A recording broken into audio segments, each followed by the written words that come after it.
Mm,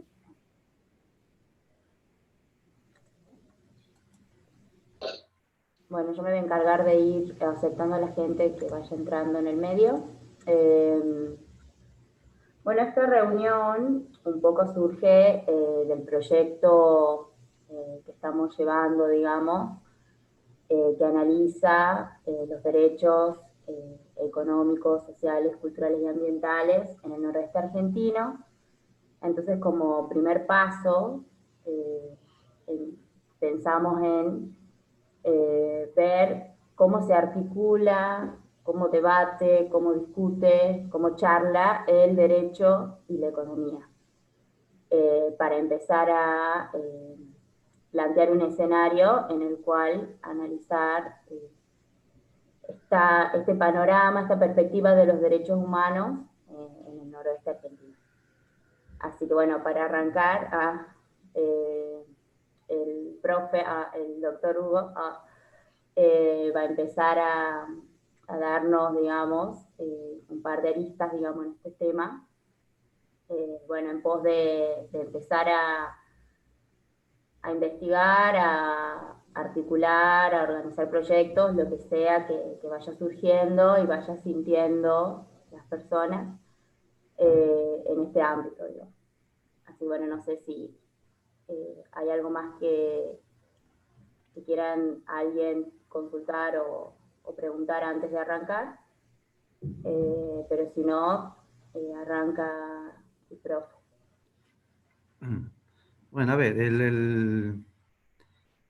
si uno tiene que hacer un panorama del tipo status questionis de este tema, economía y derecho, lo primero que aparece es que en las universidades actuales, derecho y economía son campos autónomos, de saber propio cada uno. De hecho, hay facultades de economía y derecho en casi todas las universidades del mundo. Entonces, la primera pregunta que surge cuando se plantea la cuestión de la unión del derecho y la economía es si al estudioso de la economía le ayuda para entender su propio campo de estudio, comprender la lógica jurídica, los criterios de justicia y viceversa. Si al estudioso del derecho le ayuda a entender la lógica del funcionamiento de la economía. Porque puesto que se han separado como campos, ¿por qué uno los quiere unir? Esa es la primera pregunta.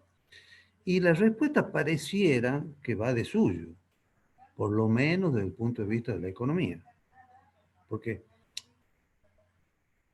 preguntarse si los actos de los sujetos económicos son justos, si las instituciones económicas, las reglas de juego en las que se desarrollan los actos de los sujetos son justas, si los resultados distributivos de la producción económica son justos, todas esas preguntas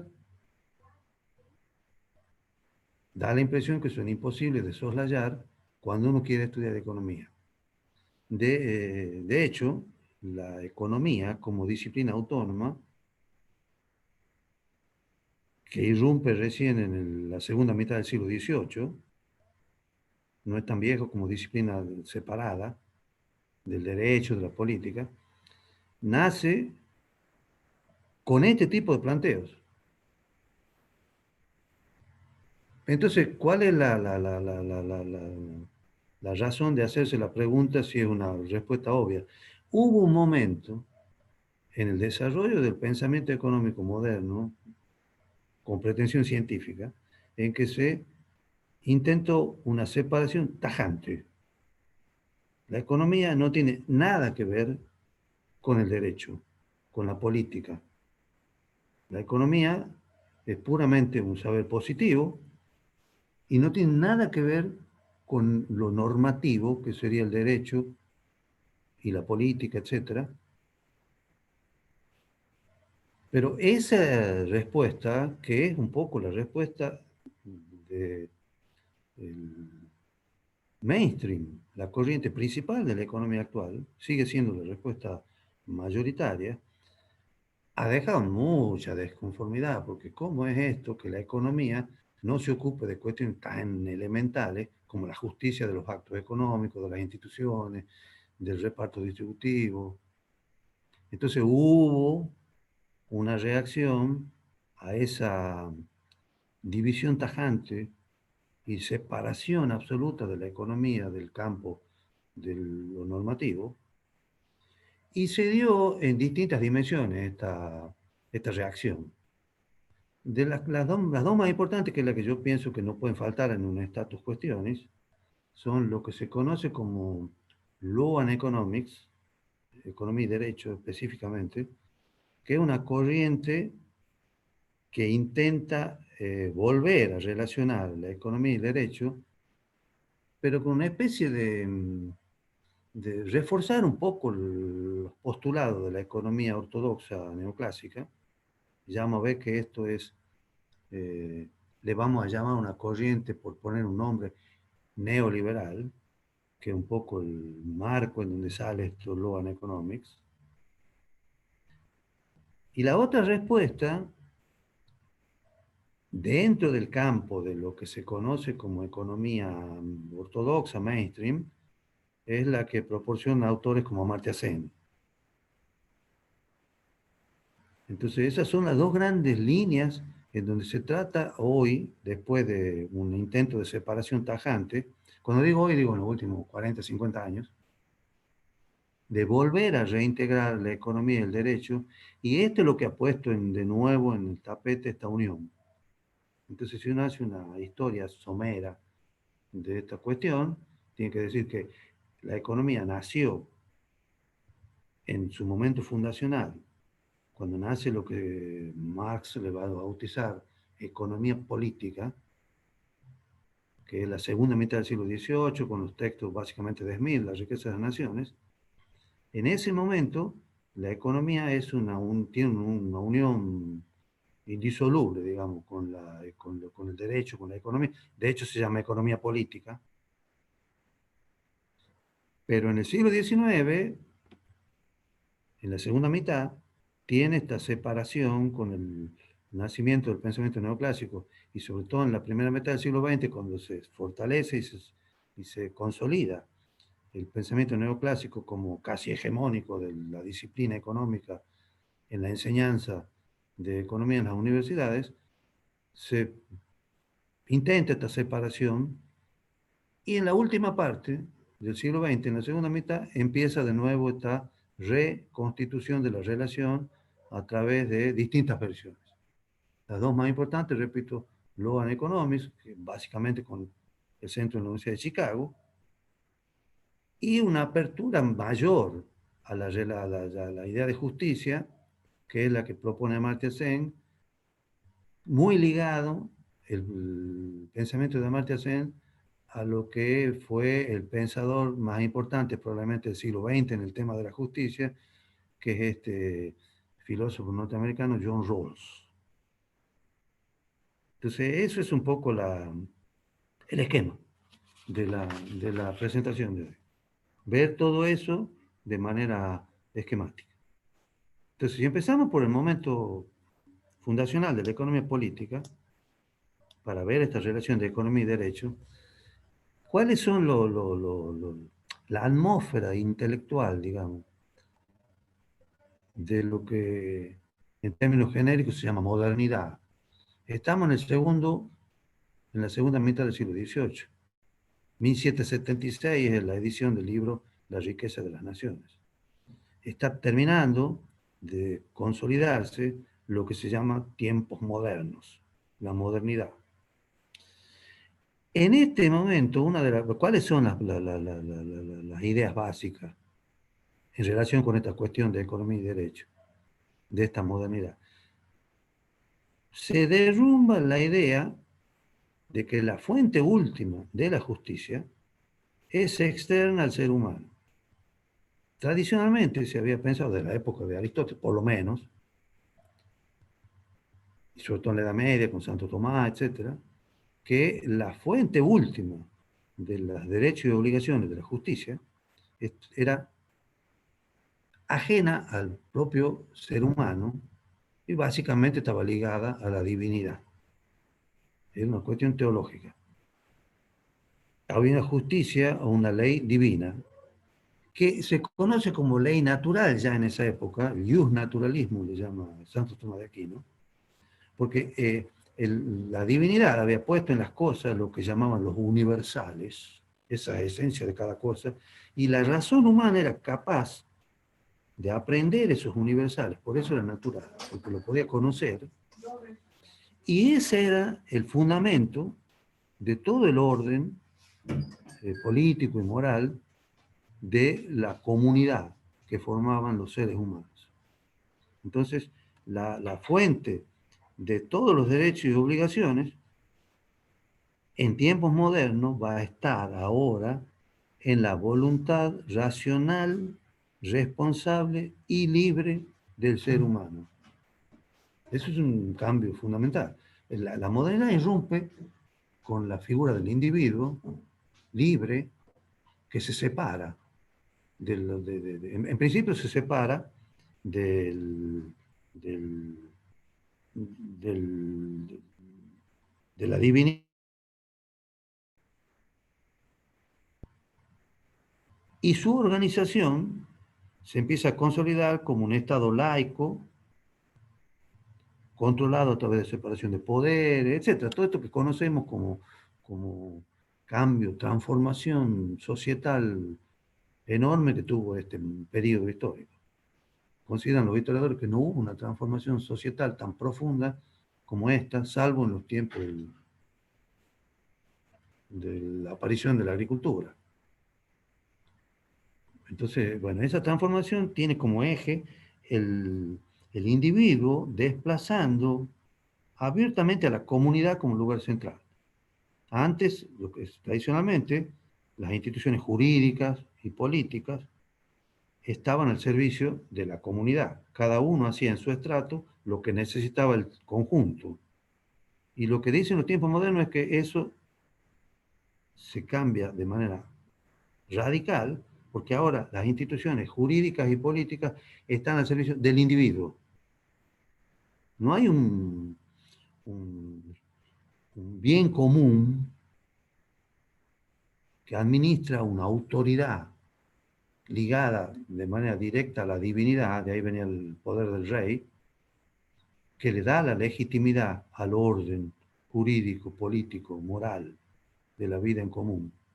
En tiempos modernos lo que se empieza a decir, eso es un invento de los que están arriba de la pirámide.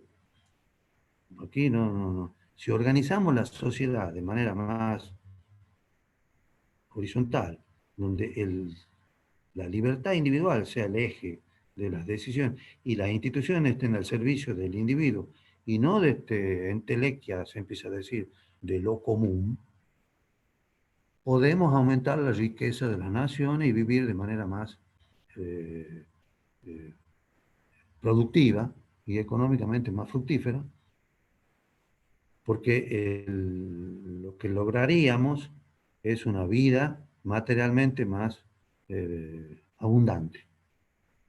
Entonces, el reto de la modernidad es fundar un derecho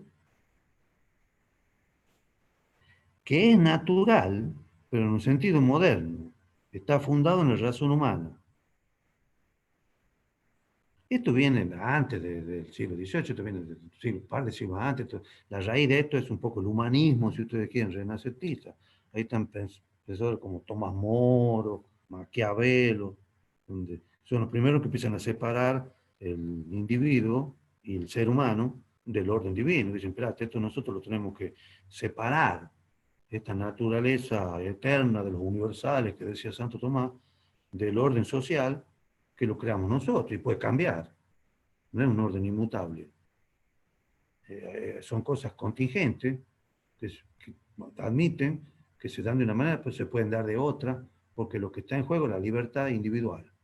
Entonces el individuo es la irrupción de la figura moderna por excelencia, y todo el derecho se empieza a transformar en función de esta irrupción del individuo que desplaza a la comunidad. La ley positiva, las leyes, la justicia conmutativa, distributiva, social, el derecho de gente universal o el derecho civil para cada país, todo se legitima a través de la razón humana. Entonces,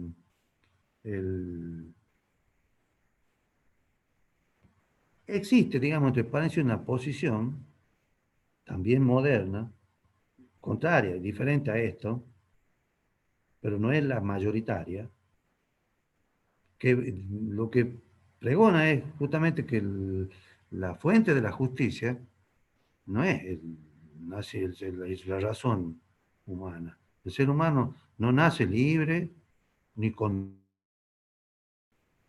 Hay que conquistarlo. No hay derecho innato, dice esta corriente. Hay que conquistarlo con lucha. Esa es la posición de Hume, de Bentham, de Marx, de Hegel. No hay derechos naturales innatos. Y también de lo que se conoce como antihumanismo contemporáneo, ¿no? Donde el ser humano no tiene los atributos del centro de lo natural. Pero bueno, la economía y el grueso de la modernidad se ha sentado más bien en la posición de que la justicia se legitima a través de la capacidad humana de razonar y de hacer racional las decisiones de lo que va a ser justo o no, de lo que va a ser obligación y derecho de cada uno.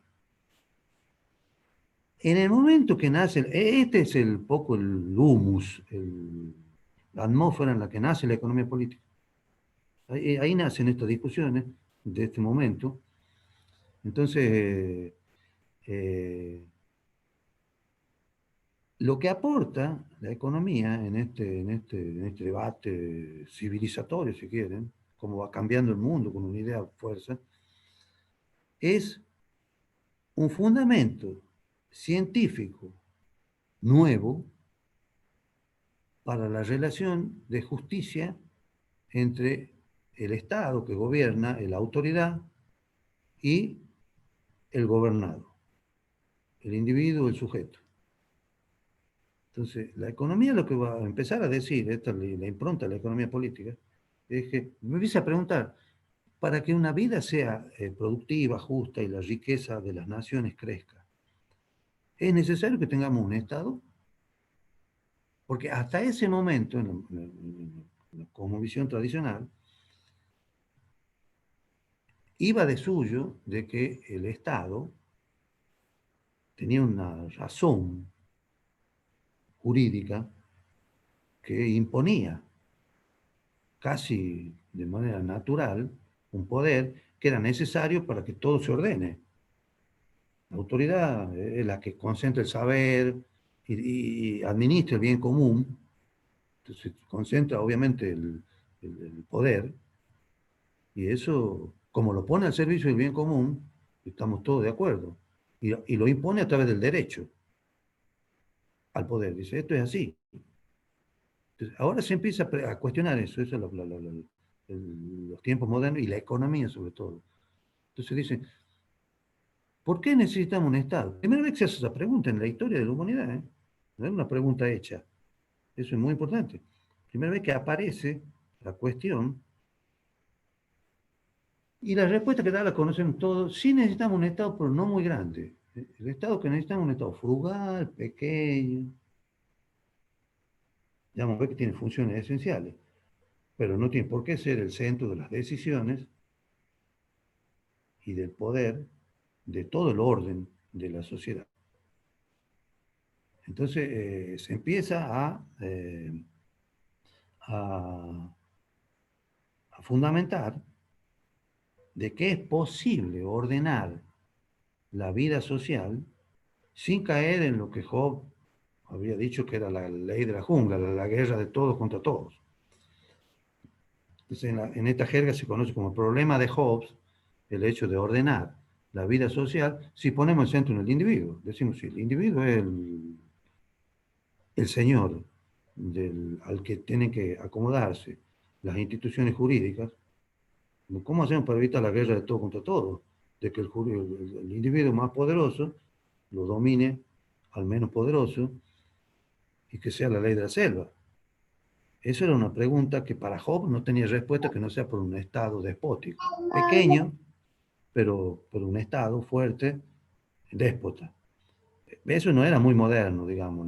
La modernidad nace también con un clima más bien que hoy llamaríamos con tendencia democrática, a la igualdad de todo en el voto, en las decisiones. Y no querían, justamente se querían liberar del rey. Y la economía es la que aporta, la economía política aporta una respuesta a este problema a través de esta famosa imagen del mercado. El mercado va a ser un ordenador de las voluntades individuales que va a actuar de manera casi automática. Va a haber un orden como consecuencia no intencionada de la acción de los individuos. Los individuos pueden actuar siguiendo su interés, despreocupándose un poco del conjunto, y no necesitamos un déspota y un Estado fuerte para que ordene todo eso. Esa va a ser tarea de este mecanismo impersonal que se empieza a llamar mercado. Bueno, ese es un poco el ABC del nacimiento de la economía política. Por supuesto, sí va. Y lo hacen esto, fíjense, con un fundamento científico por primera vez. No es un fundamento del derecho, sino que se apoya esta idea de Smith en lo que él llama la ciencia de Newton. Querían hacer de esto un pensamiento con el nivel de cientificidad que tenían las ciencias naturales. El nombre de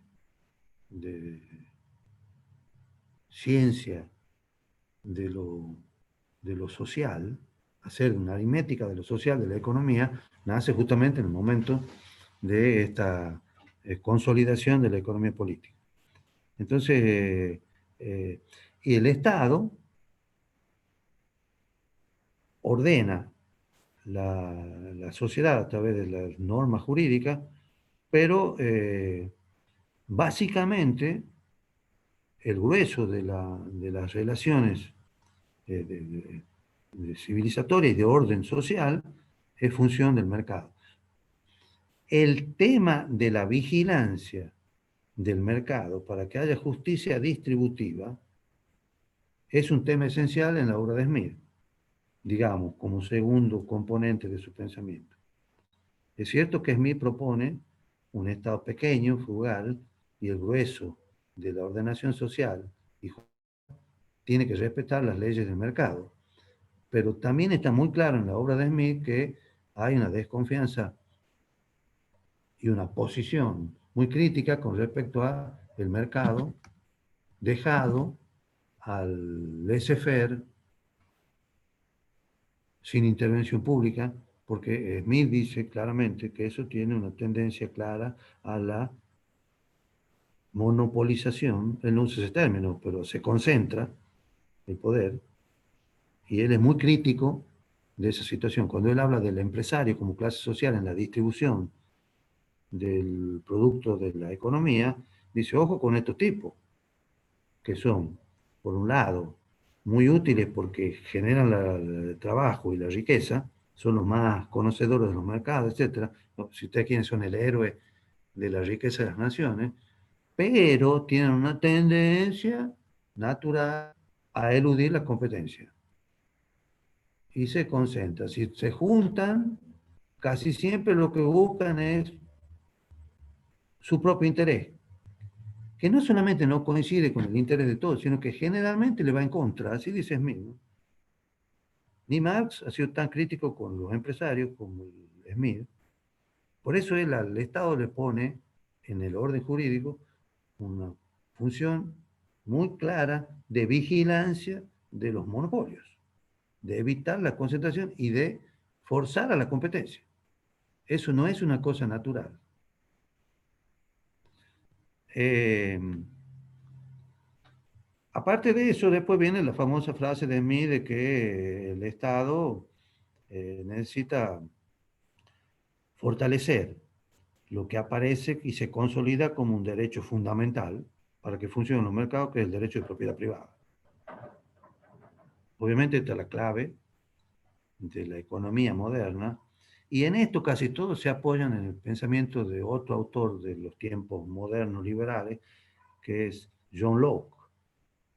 Locke decía, uno, todos somos propietarios de nosotros mismos, como individuos. Nosotros somos dueños de sí mismos. Dos, necesitamos de los elementos de la naturaleza para sobrevivir. De ahí que tenemos un derecho natural, porque si no, no nos morimos. Y el tres es el trabajo humano, es el fundamento normativo de la apropiación personal. Si nosotros las conseguimos las cosas nosotros mismos, bueno, somos dueños de las cosas, tenemos propiedad privada sobre eso. Entre paréntesis, Locke deja como condición de esto que se deje lo suficiente para otros, ¿no? O sea, nosotros conseguimos algo que no lo tiene nadie, nos apropiamos de eso. Pero el proviso que pone Locke es que siempre dejando lo suficiente para otros. Entonces se ha ido olvidando, ¿no? Vamos a ver cómo se ha ido absolutizando la propiedad privada, pero era cierto que ya en ese momento aparece como un derecho fundamental. Porque claro, ¿cómo va a haber mercado si cuando uno intercambia voluntariamente necesita ser propietario de lo que intercambia? Si no, no puede cambiar. Si yo no soy dueño, ¿qué doy para que me dé otra cosa? Entonces ese es el derecho fundamental que aparece ligado al trabajo humano. De ahí aparece el valor del trabajo de Smith, de Ricardo, como fundamento, el valor de las cosas, el trabajo. Y esa es la base de la economía, el trabajo, y con lo que uno trabaja, la otra fuente de conseguir las cosas es, por supuesto, el intercambio. Porque con el trabajo humano de cada uno, uno no puede conseguir todo. Uno no es autosuficiente, no puede conseguirse todo lo que necesita. Entonces, lo que decía Hobbes, que la ley de la selva implicaba que el más fuerte lo mate al más débil, lo que dice Smith es menos pesimista. Dice, no, espérate, si yo lo mato al otro no me sirve, porque yo lo mato una vez. Me lo como y después ¿cómo hago? En cambio, si yo quiero que el otro me sirva porque lo necesito, lo mejor es el intercambio. Yo le doy algo para que él me dé. Y eso permanece ese intercambio. Esa es la base de la riqueza de las naciones, está en esta propensión humana al toma y daca.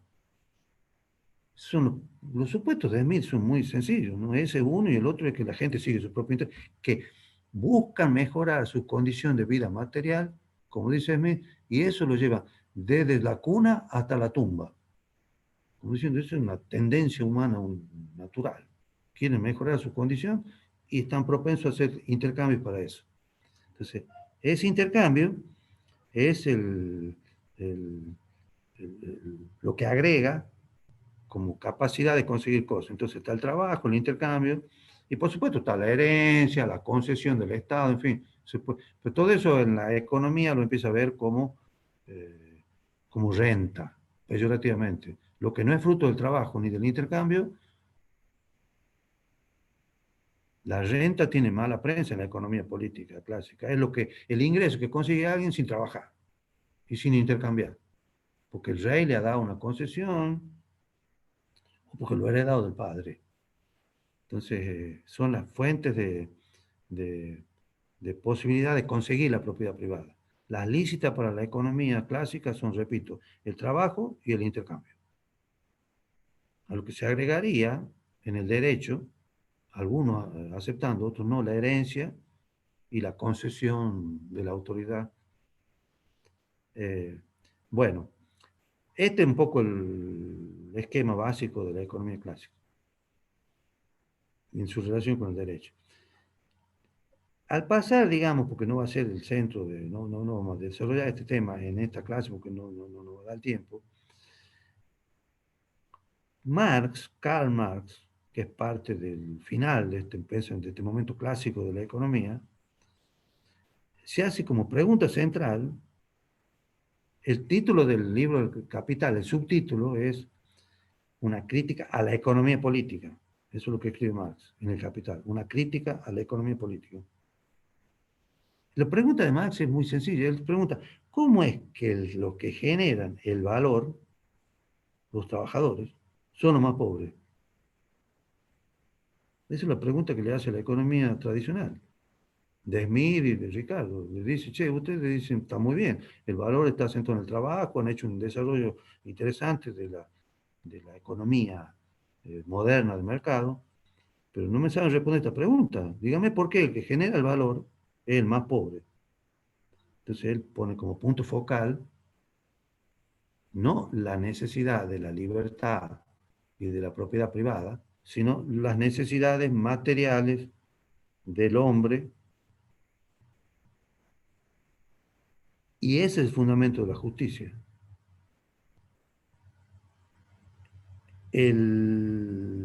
La acusación de Marx de que se han olvidado de las cosas materiales, de las necesidades humanas, es lo que él llama fetichismo de la mercancía. Se esconde las relaciones sociales a través del intercambio de bienes y servicios. Y sobre todo, el aporte de Marx es su razonamiento sobre lo que él llama el plusvalor o la plusvalía, que es, porque el Marx empieza con el trabajo vivo. El trabajo vivo es la fuente del valor, el trabajo vivo de la gente, como decía Locke y todo el mundo. Ahora, ha pasado ese trabajo vivo a ser en algún momento de la historia una fuerza de trabajo convertida en mercancía, y esa fuerza de trabajo ha dado lugar a la apropiación de una parte de ese trabajo, que es este plusvalor, que es el que se apropia de lo que él llama el capital.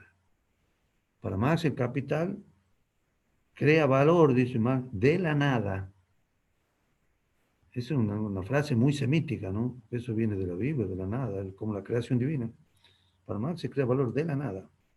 Bueno, Serra me parece, no va a ser el tema, pero ya le pongo como en el mismo momento de la economía clásica ya aparece esta crítica fenomenal de decir, bueno, muchachos, ustedes están asentando el eje de la justicia en una libertad de interferencia, que el mercado no interfiere en los intercambios del individuo, pero se han quedado con el fetichismo del intercambio de cosas y no han ido al fondo del problema, que es cómo vive la gente y cómo se distribuye el trabajo, el fruto del trabajo. Y no explican qué pasa con el capital, de dónde saca la riqueza alguien que no trabaja.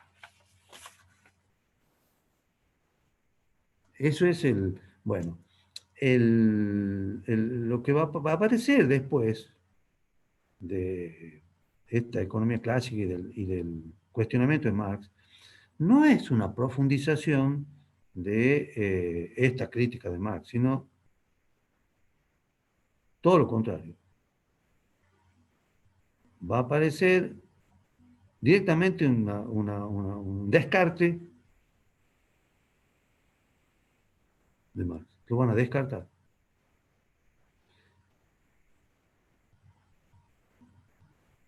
Empezó todo esto con una especie de justificación del ingreso del capitalista, del capital, del que no trabaja, como decía Marx. Porque yo soy dueño del capital, pero si yo estoy durmiendo la siesta y están trabajando la gente, el trabajo vivo, ¿a dónde está mi aporte? Entonces, lo que se intentó al principio es, con esta teoría de la abstinencia, de la espera, decir que, bueno, no, escúchame, está bien, ¿dónde está el aporte del capitalista? Se abstiene de consumir hoy, por eso lo pone a lo que tiene. Pero digamos que el, esa posición provoca cierta vergüenza, si ustedes quieren, digamos. decir que el 1% de los supermillonarios del mundo se abstienen, ¿de qué se abstienen? No se abstienen de nada, digamos. Es complicado. Nada acertado nunca. El pensamiento que vino después de lo que se llamó neoclásico a una respuesta con sentido común de esta cuestión. Entonces han terminado directamente descartándolo, diciendo que la economía no se ocupa de estas cosas. La economía va a ocuparse de lo que se conoce como economía positiva, es la impronta más fuerte del pensamiento neoclásico. O sea, el mundo social se desarrolla con independencia de lo normativo. Los fines nos alejan de la ciencia se ocupa de los medios para conseguir fines usados de manera eficiente. Esa es la nueva definición de la economía de Lionel Robbins, que funda el pensamiento neoclásico. Entonces, los fines quedan fuera del pensamiento económico y la racionalidad está en el uso de medios. La norma única es el individuo que sigue racionalmente su propio interés.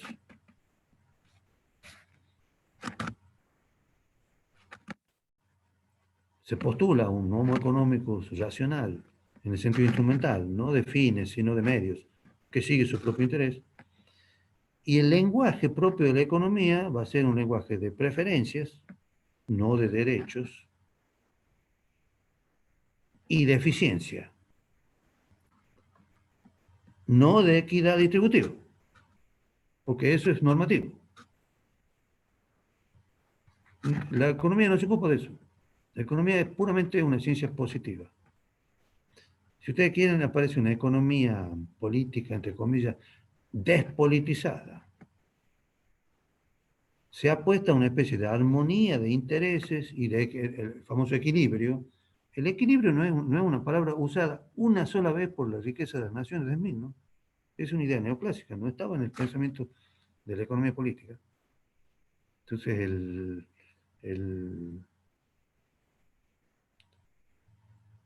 intercambio voluntario en este modelo neoclásico garantiza la justicia conmutativa. Yo te doy un equivalente al que vos me das, porque la oferta es siempre igual a la demanda, que es la única que importa.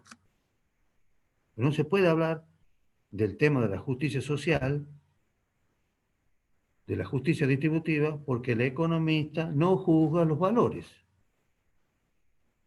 Ese es el, el marco jurídico del pensamiento económico hoy mayoritario, desde el momento de la irrupción del enfoque neoclásico, que permite descartar toda intervención conjunta de la economía y el derecho. No se pueden juntar. En todo caso puede hacerse una economía normativa en tipo arte para hacer política económica, pero la ciencia económica, que es puramente positiva, está totalmente alejada de todo juicio de valor y por lo tanto está totalmente separada de toda norma jurídica, que por definición valorativa. Entonces, el, con esto se cierra un poco el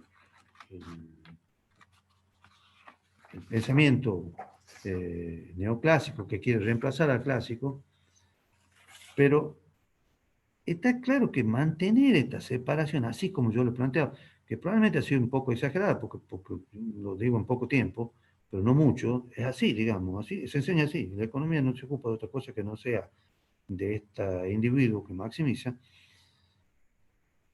Este desentendimiento de todo lo que tenga que ver con la justicia distributiva, con la justicia ambiental, con todos los grandes problemas que tiene el mundo de hoy, que tiene una crisis terminal, con dos aristas enormes que son la concentración del ingreso por un lado y la destrucción del medio ambiente.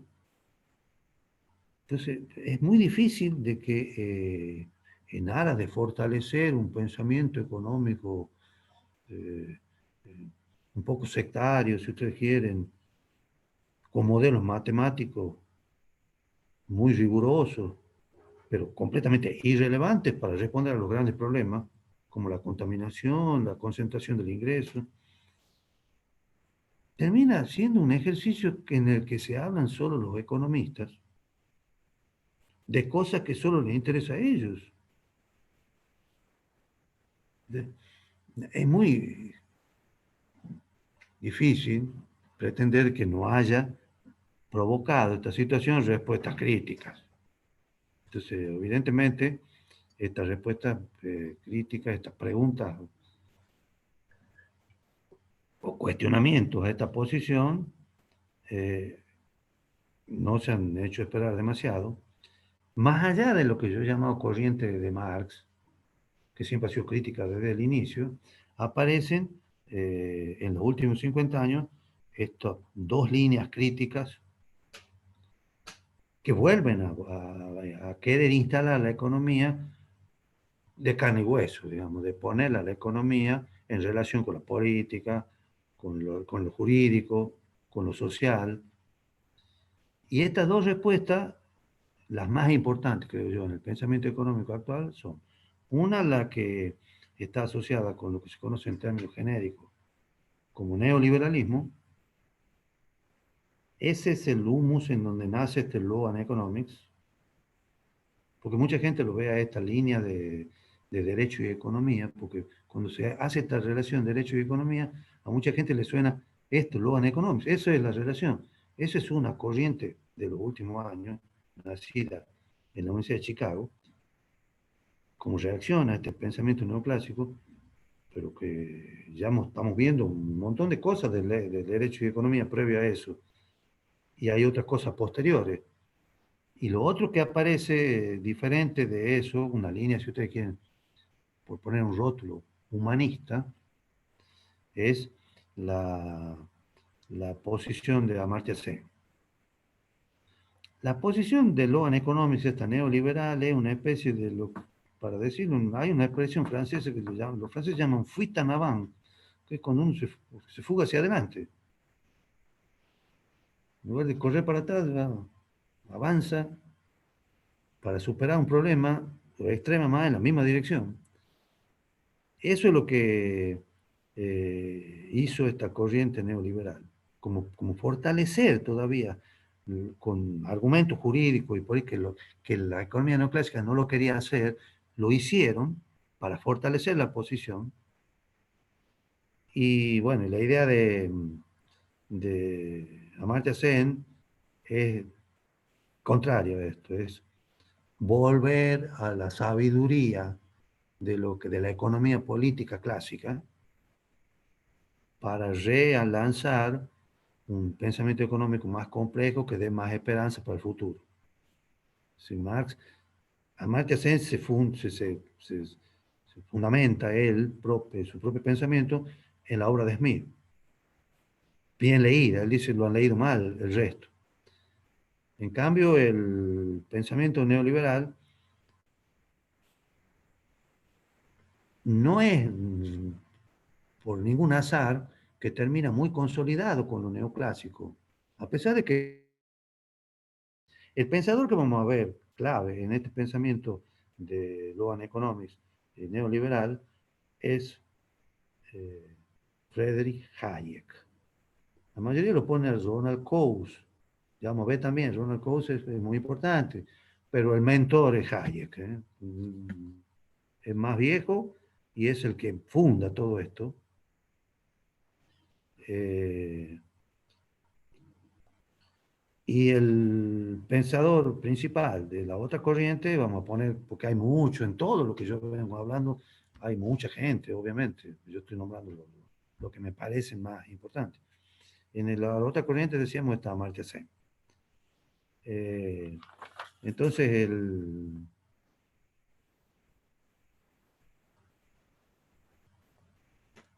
vamos a Hayek. A ver, ¿qué es lo qué es lo que propone este autor? Que yo creo que es el autor más importante como pensador de esto que hoy se llama neoliberalismo.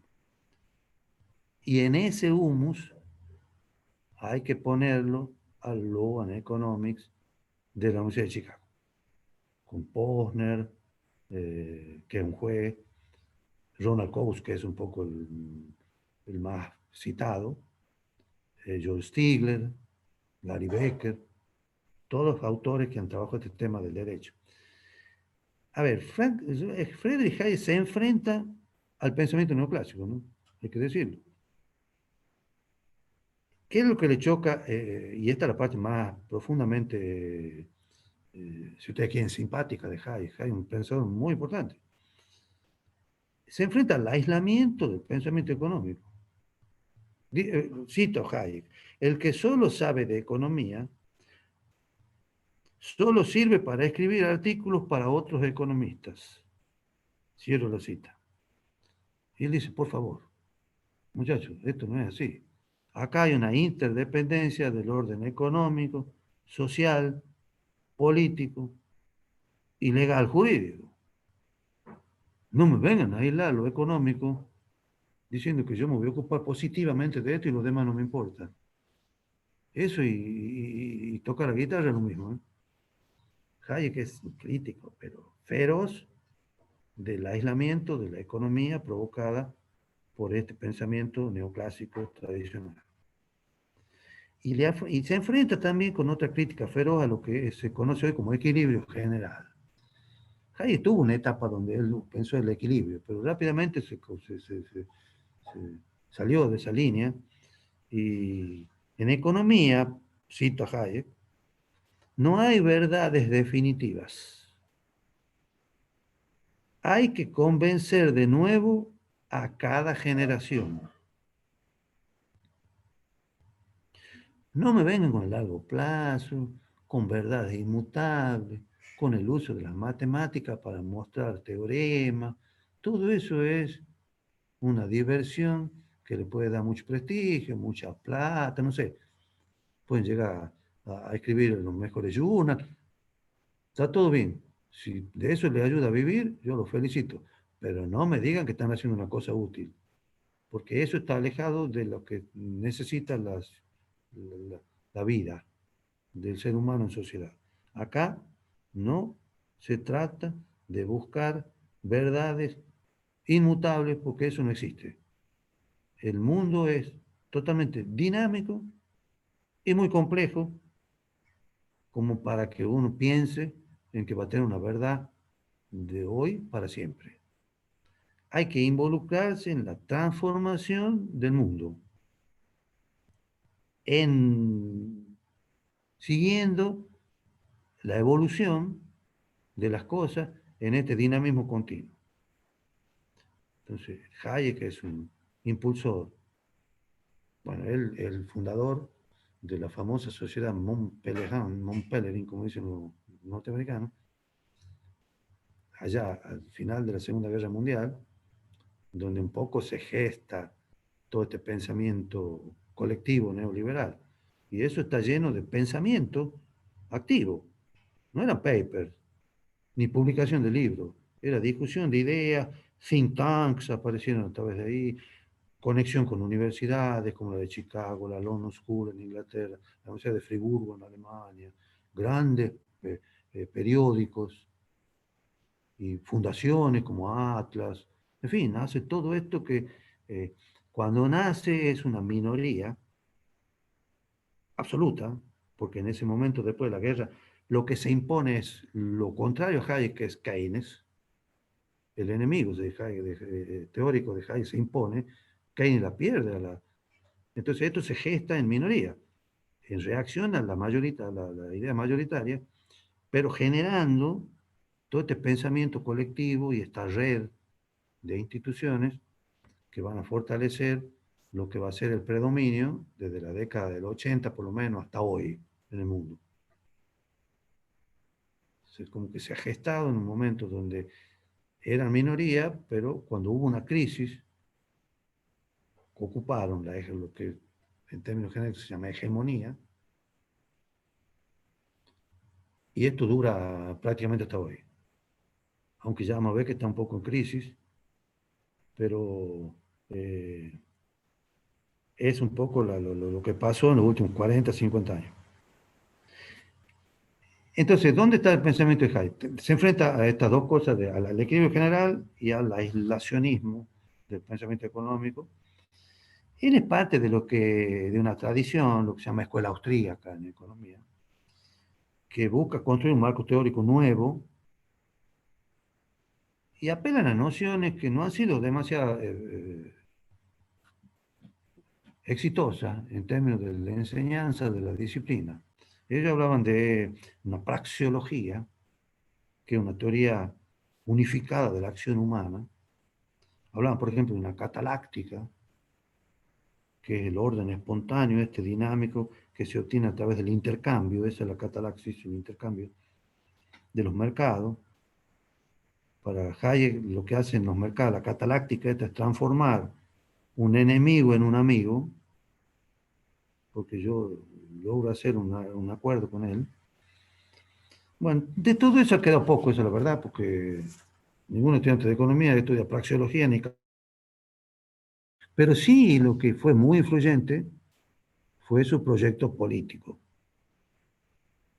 El neoliberalismo contra un colectivo de un consenso, más allá de todas las diferencias que hay, entre la Escuela de Chicago, Hayek, el ordoliberalismo alemán, etc., hay un consenso sobre ideas básicas. Y casi todas tienen el origen en Hayek. ¿Cuáles son esas? Primero, el sujeto humano es epistémicamente pobre. No me vengan con el sujeto racional, omnisciente, el homo económico. Eso es una estupidez totalmente fuera de la realidad.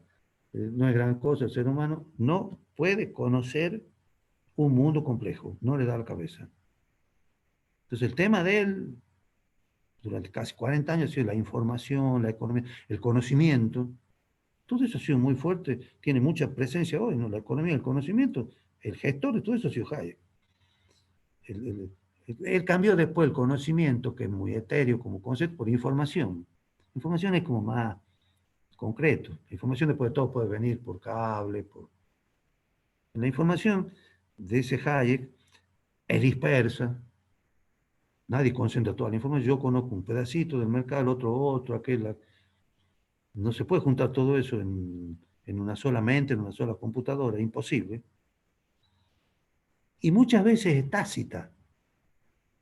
Ni siquiera el sujeto sabe que la tiene. Ahí porque él se mete con la psicología, Hayek.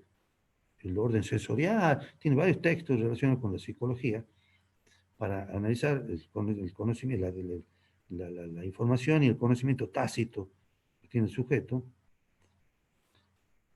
Con esas cositas dispersas y tácitas se puede enfrentar al mundo complejo, dinámico. Eso es imposible de planificar. Entonces, y el mercado, es el segundo punto central del pensamiento, es el mecanismo que compensa las limitaciones cognitivas del sujeto. El sujeto no puede conocer, no puede saber lo que necesita en un mundo complejo, con esa información dispersa, tácita. Entonces, ¿cómo hace? ¿Cómo decide para el futuro? ¿Cómo invierte? Bueno, tiene un procesador de la información óptimo, y esto de óptimo es, créame, una expresión de deseo. Hayek nunca ha probado esto, pero bueno, él dice sí, esto es el mercado es un procesador óptimo de la información. Los precios cumplen la función de mostrar los cambios que son continuos en un mundo que evoluciona para guiar la existencia de la gente. Y en ese sentido son performativos los mercados, porque forman a la gente, le dan la información que los termina haciendo lo que la gente tiene que hacer. Y este procesador perfecto de la información que es el mercado se forma de manera evolutiva. Hayek termina apostando a lo que se conoce como un darwinismo social.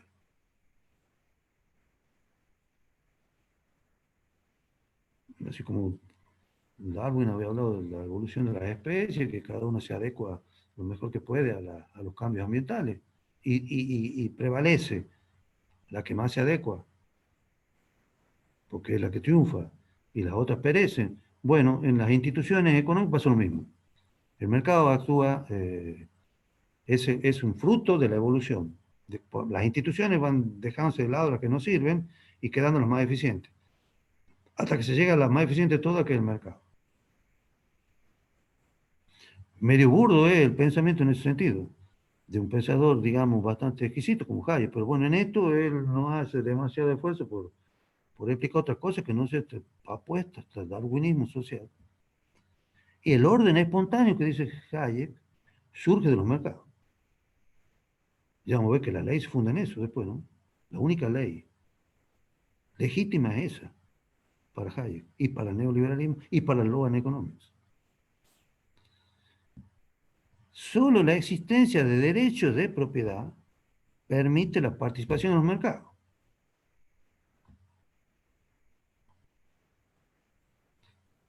Como participar en un mercado que no tiene algo para cambiar. Y los derechos de propiedad son la base de la libertad del individuo.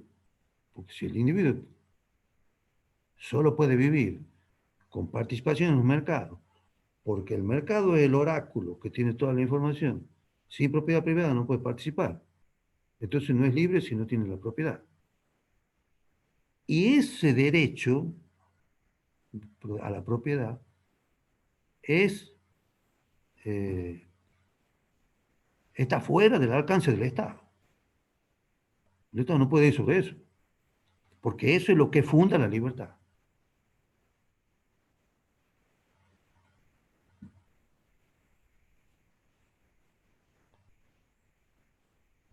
Se fusiona el Estado con el mercado. Y si ustedes quieren la sociedad, aunque la sociedad uno puede decir que es superfluo en el mundo del pensamiento neoliberal. Margaret Thatcher tiene un famoso dicho de que no existe tal cosa como la sociedad. En este individualismo profundo, hablar de sociedad, si ustedes quieren, el centro está en el mercado. Y el Estado, el gobierno, ¿para qué sirve? Contrariamente al pensamiento liberal tradicional del laissez-faire, para Hayek, el Estado tiene un rol activo muy preciso y fundamental. No son que el Estado sea chico y desaparezca. El Estado tiene que estar a cargo de gente como yo, diría, que lo conduzca a su misión. ¿Y cuál es la misión? Ampliar el mercado. Promocionar competencia en los espacios no alcanzados por el mercado. Venta de órganos humanos, todo lo que ustedes quieran, construir mercados para cosas que no haya, mercados de secundarios para derechos de polución, para eso está el Estado. Y para convencer a los individuos de que no tienen otro derecho que el que sale de los mercados. El Estado tiene que crear, ayudar a crear esa subjetividad nueva, porque eso es lo que se necesita para tener la cohesión social.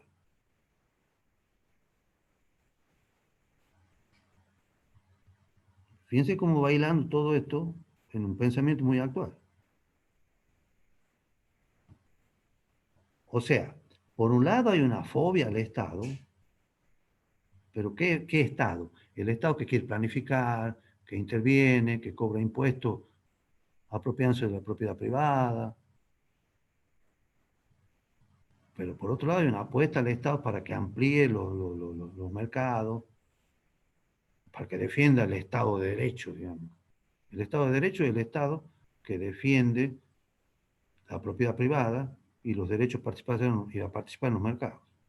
Entonces, eh, el, lo que hace el Estado, fuera de eso, es lo que excede su norma legítima de participación en la vida social. La idea de justicia acá, dice Hayek, la justicia o la injusticia de los actos nace de las intenciones del sujeto.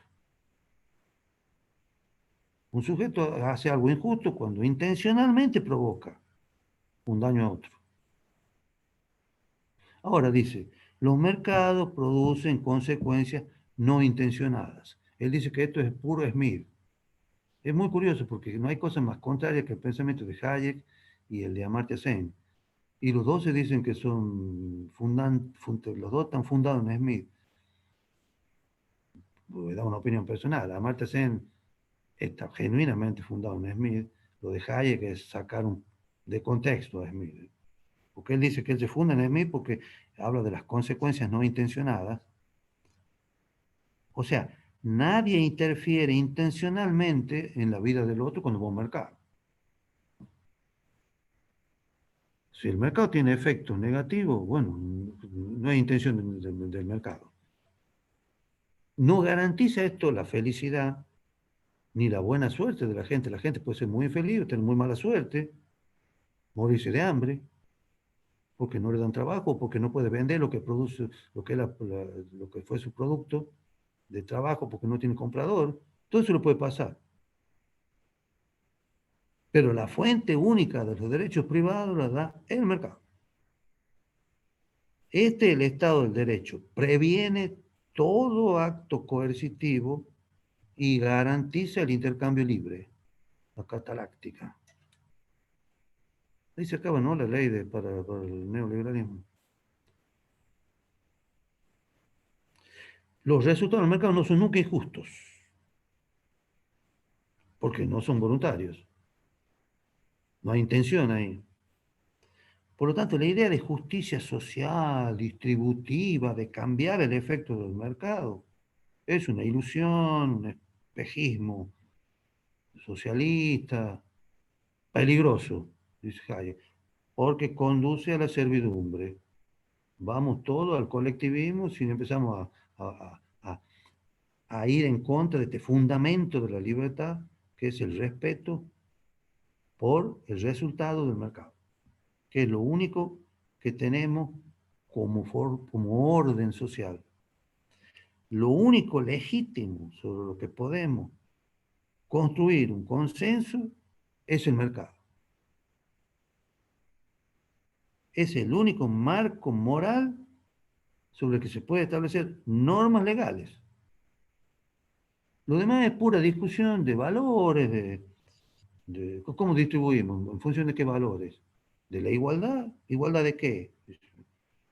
De la meritocracia, de las necesidades, que son todas cosas difusas, que no vamos a poner nunca de acuerdo la sociedad en eso. Siempre va a haber disputas de distintas posiciones. Entonces, lo único que va a crear consenso es el mercado. Y de ahí sale el orden espontáneo de la sociedad. Por eso, para el Hayek, la ley está asociada directamente al respeto por esta profunda verdad primera, que es la validez de lo que surge del mercado como única cosa legítima. Ser libre de hacer algo, dice Hayek, es categóricamente diferente a ser capaz de hacer algo. Esto es interesante porque Amartya Sen va a fundar toda su focalización de la cuestión distributiva en lo que él llama las capacidades. Y dice, ya antes que Sen, Hayek le ha dicho, no haga eso porque está equivocado.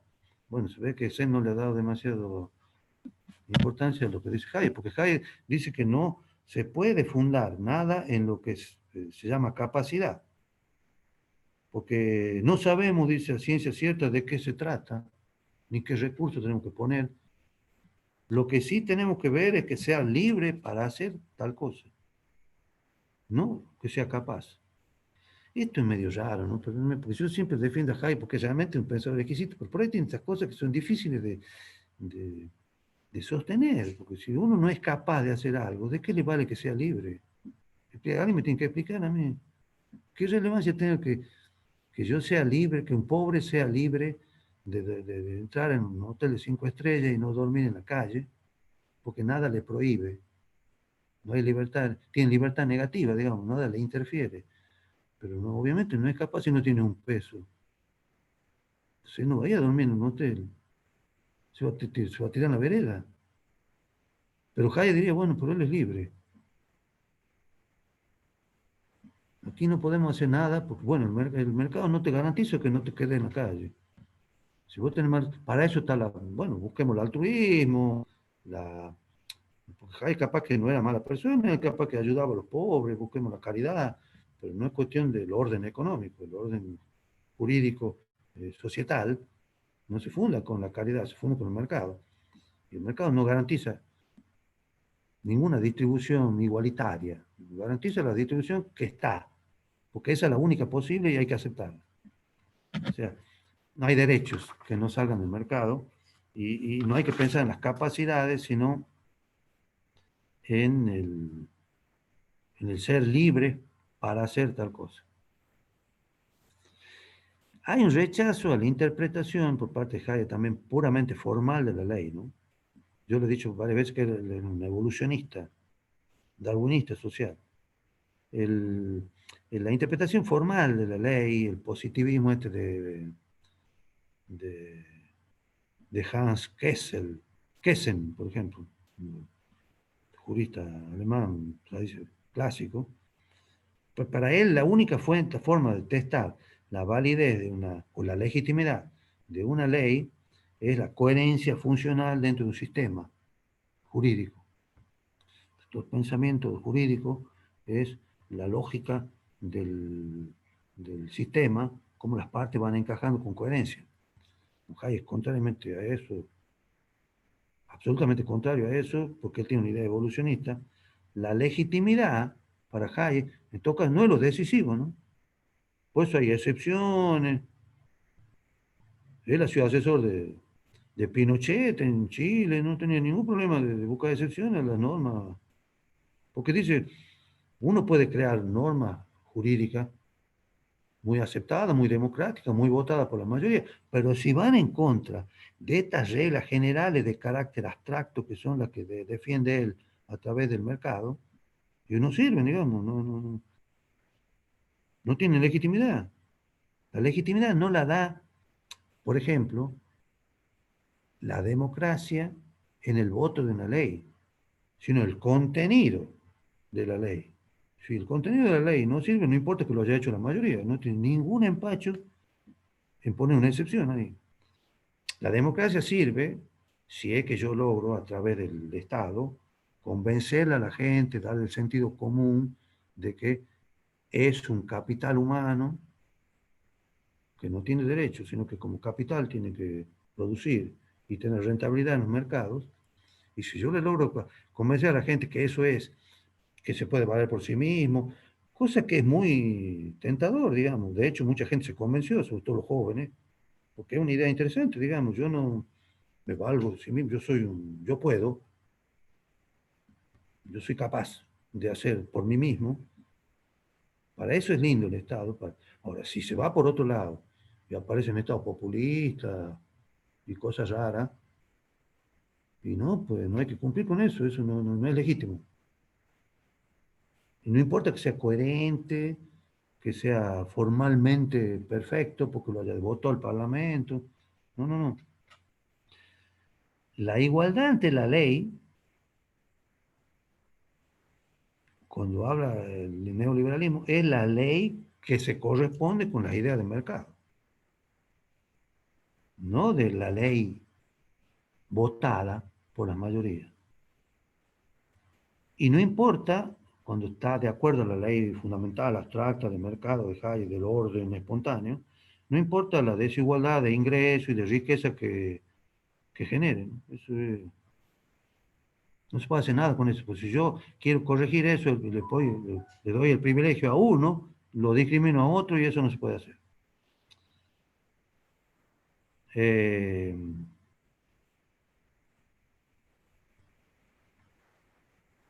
definitiva, el derecho se limita a respetar lo necesario para lograr el orden viable y espontáneo que dan los mercados. Eso es el ABCD. Y ahí nació, con ese humus, esto de Loan Economics. En la Universidad de Chicago, con pensadores como Stigler, y sobre todo Ronald Coase.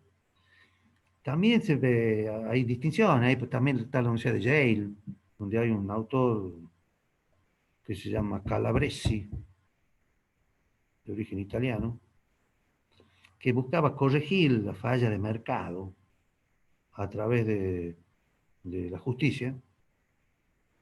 Los mercados no solamente, la justicia no solamente tiene que pensar en las cosas eficientes, sino en corregir fallas de mercado. Esa es la impronta de Yale. Y está la escuela de Virginia también, de Virginia, donde está la famosa Public Choice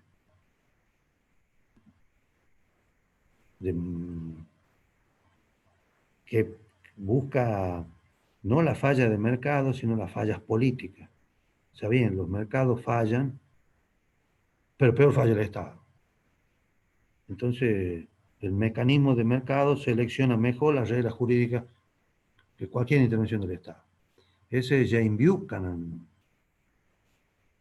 Bueno, eso está a la derecha de Hayek, ¿no? Pero esas son las tres ramas principales del Loan Economics. La más importante es la de Chicago. Y el pensador más importante es Ronald Coase, que, bueno, él habla de los, vamos a pasar rápido porque ya me estoy demorando mucho yo en todo esto.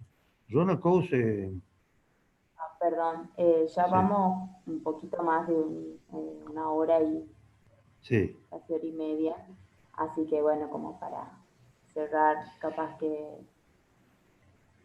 Bueno, a ver, entonces vayamos rápidamente a lo que yo he puesto como otra corriente, aparte de este Loan Economics. Después, si quieren, algún día vamos a hablar de Coase y todo lo que dice, con el tema de Amartya Sen. Amartya Sen, el libro que él escribe, que se llama Una idea de justicia, una idea de justicia, está dedicado a John Rawls, al cual lo va a criticar. Entonces no se puede entender a Amartya Sen sin haber conocido el ABC de John Rawls y esta nueva línea de pensar la unión de nuevo de la justicia con la economía es, en mi opinión, mucho más interesante que esta de Loan Economics. Es más compleja y es más, si ustedes quieren, eh, contemplando los problemas de la realidad actual de manera más cabal. Pero yo estoy pensando ahora que ya si tenemos muy poco tiempo, lo vamos a tener que dejar para otro día, porque ¿qué vamos a ganar con hacer una cosa tan... ¿Qué me dice la... Yo no me doy cuenta del tiempo. ¿Cuánto llevamos? ¿Cuánto nos falta en todo caso? ¿Cuánto tiempo tenemos de aquí en adelante? Con el aguante de los dos participantes, yo estoy hablando y no tengo idea si están dormidos, si se han ido, si les interesa lo que estamos hablando. Dígame cómo seguimos, si tienen todavía 15 minutos para que yo haga un resumen o ya está, digamos, y después hacemos otra reunión otro día.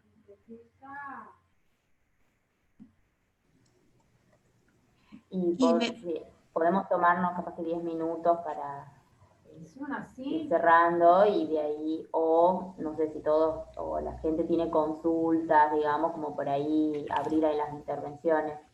Claro. Bueno, a ver, entonces, a ver, hagamos un resumen así, pues rápido. Lo de John Rawls es una concepción de la justicia ideal, un ejercicio kantiano, si ustedes quieren, planteado en una sociedad cerrada, un sistema de cooperación entre miembros de una misma sociedad que eligen la estructura básica de la sociedad y sus instituciones centrales, apelando a esta concepción ideal de bases a priori. Es un poco el ejercicio que hace. Entonces, la concepción ideal de la justicia apela a una noción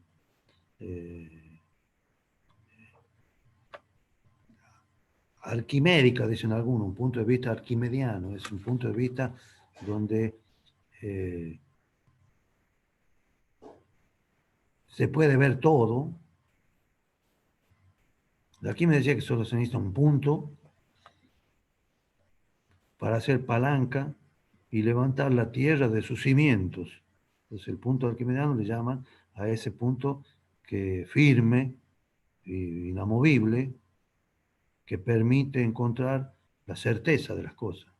Entonces esa es la posición de él. Se pone en ejercicio difícil, Rawls. Vamos a buscar un punto donde veamos con certeza qué sería lo que decide el ser humano racional en una sociedad cerrada, donde todos somos parte de un contrato social, para considerar instituciones justas. Están en un velo de ignorancia, nadie conoce las posiciones concretas. Tenemos una idea general de justicia ideal y decimos, bueno, ¿en qué nos podemos poner de acuerdo para decir sobre esto fundamos una sociedad justa? Y ahí donde él pone que estos son, por un lado, las libertades básicas como principio primero, que tiene prioridad absoluta, la libertad política, de pensamiento, de conciencia, de asociación.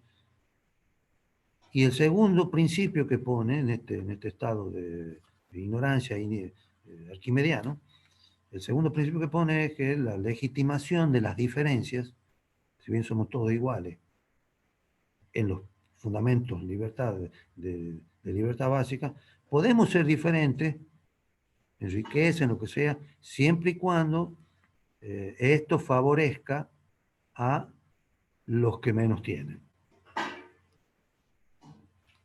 Entonces hay una prioridad de la justicia sobre la eficiencia, porque lo primero es la libertad, de la libertad sobre las ventajas económicas y sociales,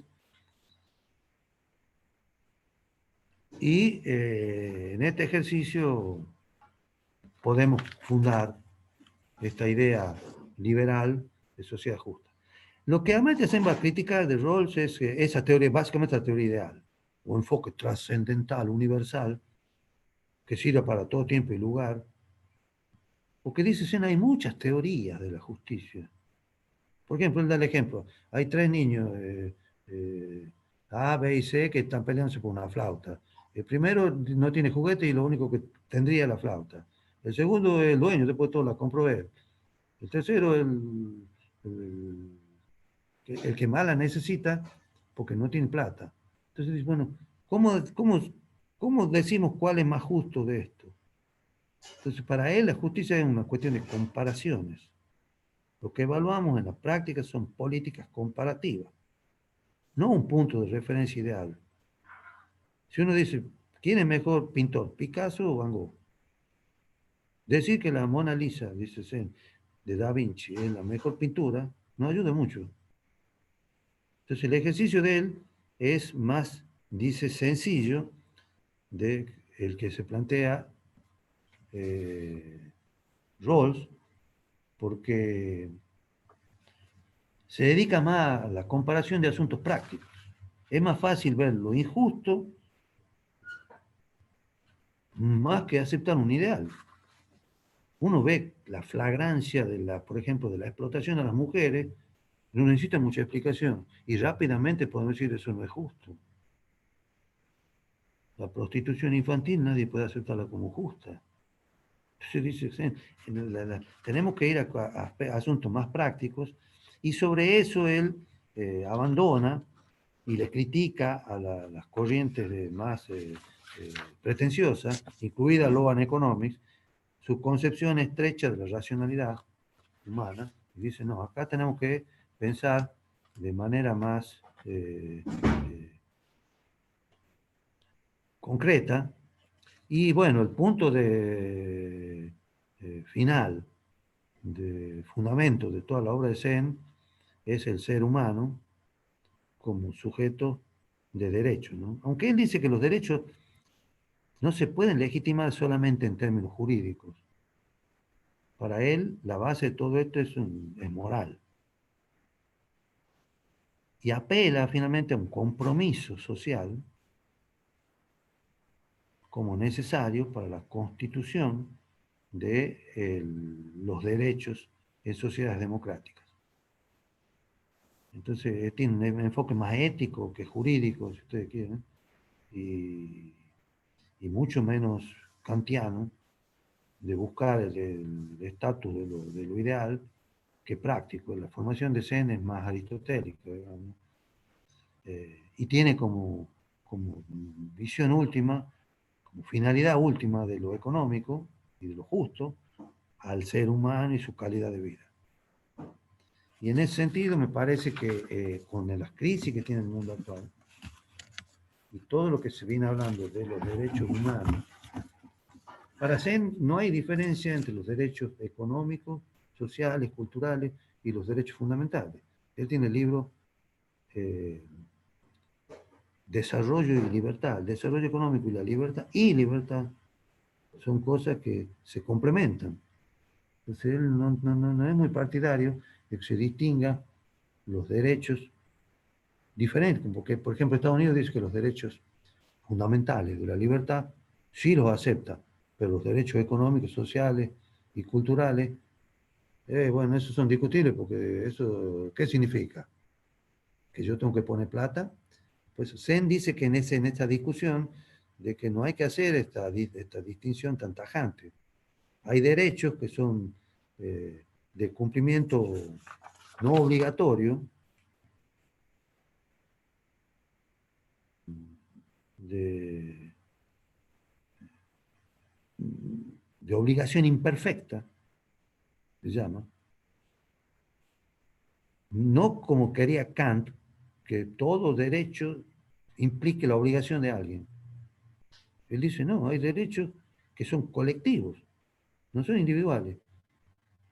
Y uno tiene que buscar que la realización de los derechos sea progresiva, que se use el máximo disponible, que no haya retroceso en los derechos adquiridos, que haya un núcleo mínimo, todo, pero no necesariamente uno tiene que caer en esa obligación perfecta. Eso es muy interesante porque hay muchas discusiones actuales sobre eso. Por ejemplo, la universidad discutió el año pasado, el ingreso a la Facultad de Medicina. Y estaban los padres de los alumnos que no podían ingresar por el cupo y decían que tenían que tener ingreso irrestricto porque era un derecho. ¿Y por qué le ponían el examen? Y el decano de la Facultad de Medicina y todo su cuerpo docente decía, no, espérate, yo no puedo poner ingreso irrestricto porque no tengo capacidad de formarla a la gente, porque esta gente tiene que ver enfermos, tiene que trabajar en hospitales, y yo no tengo capacidad. ¿Y cómo se dirime eso? Bueno, el Consejo Superior, como estas cosas que hace de manera burda y medio de cascotazo, ha decretado de que había un derecho y que tenía que ser irrestricto. Amartya Sen hubiera argumentado con los derechos de obligación imperfecta, ¿no? De hecho, un momentito, no es tan sencillo. Hay un derecho, pero no es el derecho en la fuente última de la legitimidad. La fuente última está en la moral y en el ser humano. Bueno, ya vamos a volver en algún momento sobre toda esta sutileza, pero creo que en el mundo de hoy se está hablando del enfoque de los derechos humanos como única salida a las crisis, ¿no? Porque después de todo, ¿qué dice el primer artículo de la vieja resolución de los derechos humanos universales de allá de mediados del siglo XX? Todo ser humano nace libre e igual en su dignidad y sus derechos. Y la gente da vuelta y no hay cosa más poderosa que unificar de nuevo, como fue allá en la posguerra, después de semejante crisis de la Segunda Guerra Mundial, esta idea de renacerla, diciendo, bueno, hay que volver a algún tipo de consenso básico, porque este mundo con las crisis ecológicas, los coronavirus y todo lo que se viene nos da la impresión que tenga muchas respuestas. Entonces el tema del derecho y de los derechos humanos aparece en la cresta de la ola. Y el personaje más eh, nueva posición es justamente Amartya Sen. Bueno, ahí terminamos. Y perdón por el abuso. Bueno, no sé si alguien quiere consultar algo, hacer algún comentario, eh, pueden habilitar el micrófono y hablar. Ah,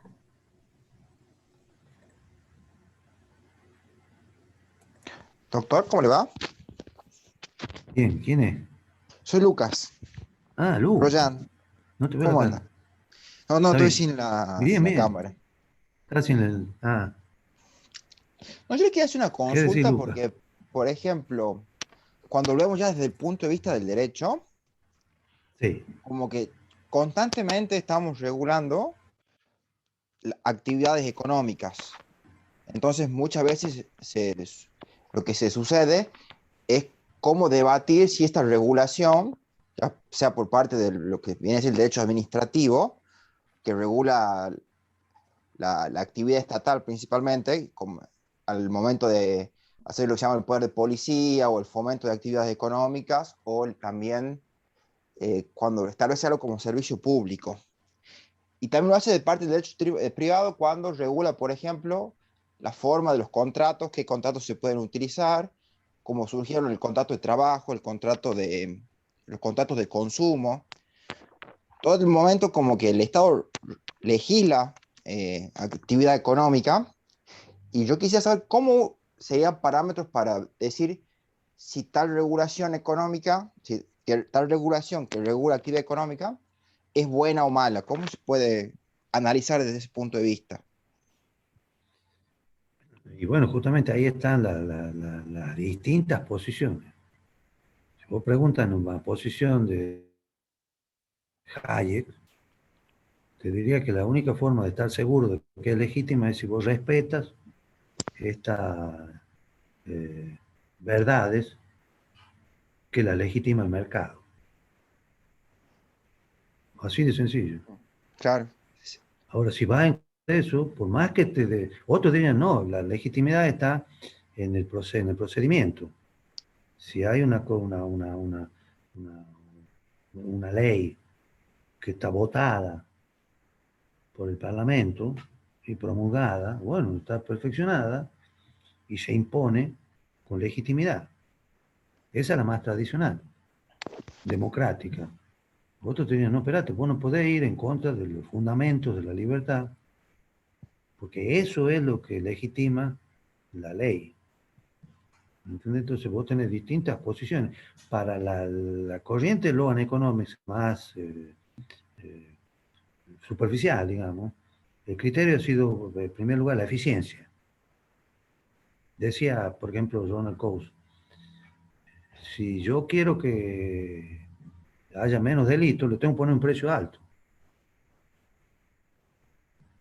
Si yo le pongo un, un cuchillo que le apunte al corazón del que maneja un auto, de tal manera que un pequeño choque le provoque un puntazo del cuchillo en el pleno corazón, seguramente va a haber menos choque, porque el tipo sabe que se va a morir. De eso se trata la ley, de buscar incentivos, porque dicen, ex ante la gente es epistémicamente pobre, no conoce lo que pasa porque es complejo el mundo. Pero ex post es oportunista, seguramente va a sacar ventaja. Entonces yo tengo que buscar con la ley incentivos para que la gente actúe de tal manera que ex post provoque las menos distorsiones posibles en los mercados. Y eso legitima la ley. ¿Entendés? Entonces, ¿vos cómo haces para decir que una ley está bien? Bueno, la ley ¿qué hace? Le pone un precio, una restricción externa a la conducta del sujeto. El sujeto tiene que actuar. ¿Y qué hace la ley? Bueno, le pone un precio a las acciones que va a tomar. Si vos querés que no haga esto, ponele un precio alto. Pero vos tenés que buscar la manera que sea eficiente todo, en el sentido de que se produzcan los resultados de los mercados. Como los mercados fallan y hay que ponerle carne y hueso a los mercados, lo que dice Ronald Coase, que no hemos hablado, es justamente eso. No economía de pizarrón de lo neoclásico, matemática, sino busquemos instituciones que den buenos incentivos jurídicas. ¿Y qué significa eso? Bueno, que nos acerquemos con las fallas que hay en la vida real, por los costos de transacción y todo eso, nos acerquemos a lo que sería el mercado. Y para eso tenemos la ley como el precio de las acciones. ¿Me entendés? Por ejemplo, ahí te he dado tres formas de legitimar una ley diferente. O dos, si vos querés, porque la de Hayek y la de Loan Economics es muy parecida. Pero una es decir, bueno, yo me tengo que fijar en la eficiencia, y eso lo garantiza el mercado, entonces la ley está en función de eso, y la otra dice, no, la ley es lo que la gente decide. Amartya Sen, por ejemplo, es un amante del compromiso que surge del debate público. Él dice, la razón humana es capaz de, en el debate público de tomar decisiones colectivas muy racionales. Entonces, ¿por qué vamos a decir que la gente va a tomar decisiones colectivas que vayan en contra de la razón? ¿De dónde saca Hayek que la gente colectivamente va a decidir en contra de la ley natural de la evolución del mundo? Esa es una petición de principio de él. La gente decide libremente y usa la razón cuando vos le das el marco adecuado, el razonamiento colectivo, dice Amartya Sen, si es que existe un compromiso, por eso Amartya Sen tiene una posición de moral. El compromiso es que yo no puedo basarme solo en la utilidad individual. Hay cosas que yo tengo que hacer aunque no me gusten, aunque no sea maximización de mi utilidad, porque se necesita para la vida colectiva. ¿Y por qué voy a hacer eso? Porque racionalmente me puedo convencer en un debate público que nos conviene a todos. Claro, doctor. Bueno, si me Por pregunta a ejemplo, mí, yo creo que la posición más aguda es la última. Pero bueno, están claro, las sí, otras, y las otras son la mayoría, ¿eh? Esta no es la mayoría de las de Sen, la mayoría es la de Hayek. claro, por Sí, ejemplo, hay un autor de derecho, obviamente, que se llama Carlos Nino, argentino, que él pone mucho énfasis en lo que es el debate público y cómo se puede llevar a cabo un debate público que tenga, como le dicen, valor epistémico, digamos, de que pueda realmente ser como fundamento de los derechos. sí, Porque muchas veces, o sea, por ejemplo, sucedieron, por ejemplo, el caso del Código Civil de Vélez Sarsfield, fue aprobado el libro cerrado. Entonces, como que no había un debate público sobre la materia que se estaba legislando. Entonces, como que ese tipo de cosas se quieren evitar. Como que el debate público es una de las mejores herramientas que se puede conseguir, pero tiene que haber una participación ciudadana y que todo el mundo, todo el mundo participe, no eso. que sea unos cuantos que lo hagan. Bueno, esa es la posición del consenso democrático y de la construcción colectiva de una legitimidad. Pero por supuesto en la posición contraria. Platón, mira vos de dónde vamos, ya decía que es estúpido creer que la mayoría puede debatir cosas que solamente están para los que saben. Le pone un ejemplo muy gráfico. Decía, si estamos en un barco y tenemos un experto navegante para manejar el timón, ¿qué vamos? Discutir entre todos a quién le vamos a dar el timón o le vamos a dar al experto. Entonces, que él decía que el saber, bueno, él tenía esa idea, digamos, de la academia, esa sociedad de ilustres, que son los que tienen que dirigir, y Aristóteles tenía la idea contraria, ahí tenés, ya viene de allá toda esa discusión. Porque el problema de la primera, del experto, es cierto que hay cosas que no se pueden discutir, pero un buen debate se apoya en el juicio de expertos. Por ejemplo, debaten sobre la vacuna. ¿La vacuna qué es un veneno o cura? ¿O ayuda para controlar la epidemia? Ese debate, si no hay especialistas, pero bueno, un debate racional, diría Sen, escucha a los especialistas. Cuando uno habla de debate no quiere decir, el ejemplo de Platón es medio burdo, decir, obviamente, ¿quién va a decir que vaya a jugar al básquet en la NBA si nunca tocó una pelota de básquet? Está claro que hay cosas que son de experiencia, de saber, pero también está claro que el debate público ayuda a la construcción de saber bien ordenado y tiene lugar en ese orden la opinión de expertos. El problema de cuando no tiene un debate público es que alguien tiene que tener la bola de cristal. Entonces ahí hay que creer en los gurús, ¿me entendés? En Hayek. Él dice, bueno, esto es así. El mercado es el procesador perfecto de la información. ¿Ah, sí? ¿Y de dónde sacó eso? A mí nunca me ha convencido eso, ni él hace muchos argumentos para convencer. Él lo dice así como si fuera un designio divino, ¿no? Entonces vos decís, bueno, si esto fuera cierto, él tendría razón. Pero él dice que es cierto porque lo dice él. En cambio, si hay un debate, es como más probable, si está bien dirigido, si hay expertos que informan, etcétera, que lo que salga sea más legítimo. Esa es una posición, digamos, es más legítimo un debate colectivo. ¿Qué querés que te diga? Para mí es más legítimo una ley que está votada en el Congreso que un decreto sacado sin debate.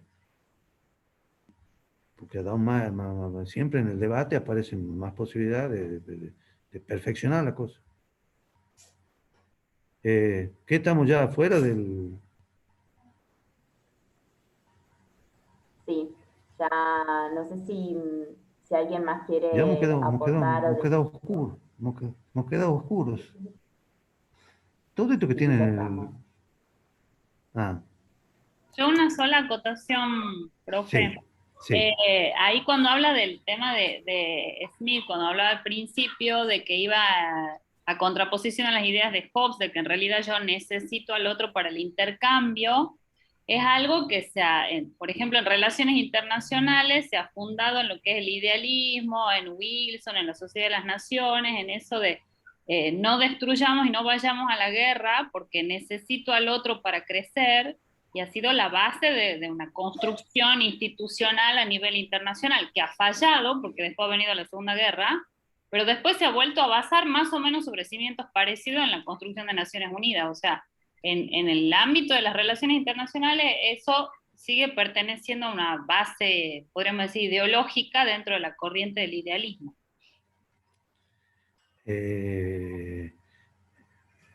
Bueno, pero yo no lo pondría a Smith en la corriente idealista, pero sí con esa idea, porque lo de mí es más primario, ¿no?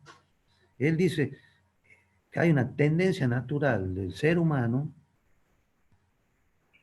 a dos cosas, así empieza la riqueza de la nación, y todo el libro se funda en eso, ¿no? Todo entero.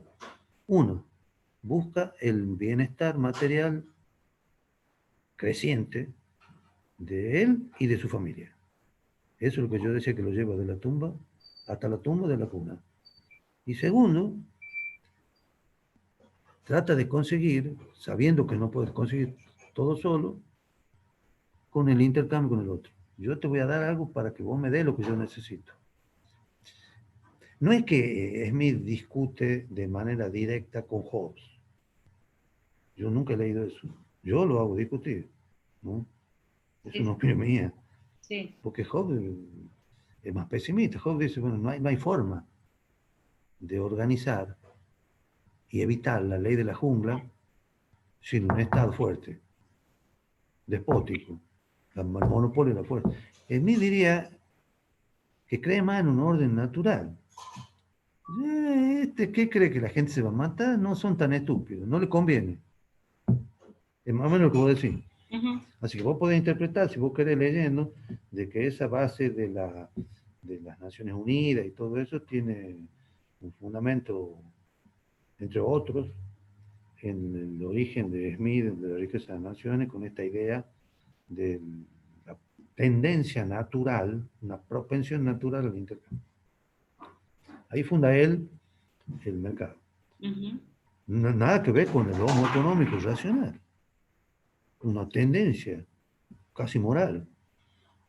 O sea, lo que ha venido después hay que ver, la economía es complicada, hay que, cuando uno más la lee, más se da cuenta de cómo se ha simplificado de manera excesiva y torpe una cosa que antes y después de lo neoclásico ha sido mucho más eh, rica en matices. Cuando uno lee los clásicos, o cuando lee Hayek, Coase, Sen, cualquiera de las dos posiciones, neoliberales o humanistas, encuentra una discusión muy rica de todo esto, pero sin embargo la economía se ha concentrado en una parte de su desarrollo y ahí se ha quedado en muchas mentes y universidades y centros de estudio, donde se reduce a la construcción de modelos que aplican la matemática. Se ha desvirtuado. Totalmente. Eso nunca ha sido la naturaleza del tema de la economía. La economía no es matemática aplicada. La economía es economía política, es economía y derecho, es economía y sociedad. Si uno no hace eso, digamos, hace matemática aplicada, que eso lo han criticado todos, Keynes, Hayek, en eso están todos de acuerdo. Keynes y Hayek estaban en desacuerdo en la posición profunda de la visión política, pero en todo esto estaban de acuerdo. Es decir, no, así no se puede hacer economía, aislándola, hablando de pizarrón. Coase habla de economista de pizarrón, de una manera muy despectiva, diciendo esto crean cosas. Toda esta gente, Buchanan, sean neoliberales, sean progresistas, no importa, todos estos que piensan la economía en términos de derecho y de política, tienen una visión más amplia. La que era tradicional, digo más amplia en función de lo que ha quedado reducida, porque bueno, el tema de la economía es un tema complejo. Cómo organizar la vida colectiva para que todo el mundo tenga lo que necesita. Bueno, vos la podés ver, Marx, por ejemplo, la ve de la base material. Dice, aquí no hay mucha forma de organizar. Aquí la gente tiene que tener lo que necesita. Y si yo veo que, que la más de la mitad del mundo se muere de hambre y son los que más trabajan, y los otros se concentran toda la plata, hay algo que anda mal, muchachos. Discúlpenme, hagan todos los modelos que quieran, pero hay algo que haga mal. Explíquenme qué pasa acá. Bueno, y él ha construido toda una explicación a través del plusvalor. Le dice, bueno, aquí hay algo que eso es lo que explica. Por ejemplo, ahí tenés otro pensador. Entonces, hoy, ¿qué está pasando? Que la gente está dándose cuenta, me parece, de manera creciente, de que hay que volver a eso. Hay que volver a ampliar el marco de la discusión económica. Una de las ampliaciones es en economía y derecho. Pero no como dos cosas separadas que, bueno, porque, ¿qué hace Loan Economics? Yo soy un especialista en derecho, Posner, pero tengo un país como Estados Unidos donde no tiene grandes códigos ordenados como Europa, tiene más bien leyes sueltas, y estos tipos me están dando un marco teórico que me sirve para ordenar lo que yo no tengo. La teoría económica neoclásica, y la voy a poner que me ordene las leyes. Ese ejercicio, no digo que no sea interesante, pero tampoco se trata de eso, de tomar dos cosas separadas y ver para qué me sirve una a la otra, sino de decir, estas cosas no se pueden separar. No es lo mismo estudiar algo que en su propia naturaleza es esto, a decir, yo lo junto con aquello porque me conviene. Pero después todo, si no me lo junto, no pasa nada. No, si no lo junto, no estoy estudiando lo mío. No puede entender la economía sino en ese contexto, más amplio y más complejo.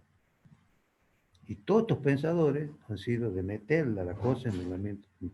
Por supuesto, con posiciones muy diferentes, con posiciones a veces contrarias. Algunos con un éxito, pero fenomenal, como el neoliberalismo, que se han impuesto así de manera, pero entusiasta, muchos jóvenes, que con cual se creó el sentido a los jóvenes ese del mundo, de activos, de capital humano.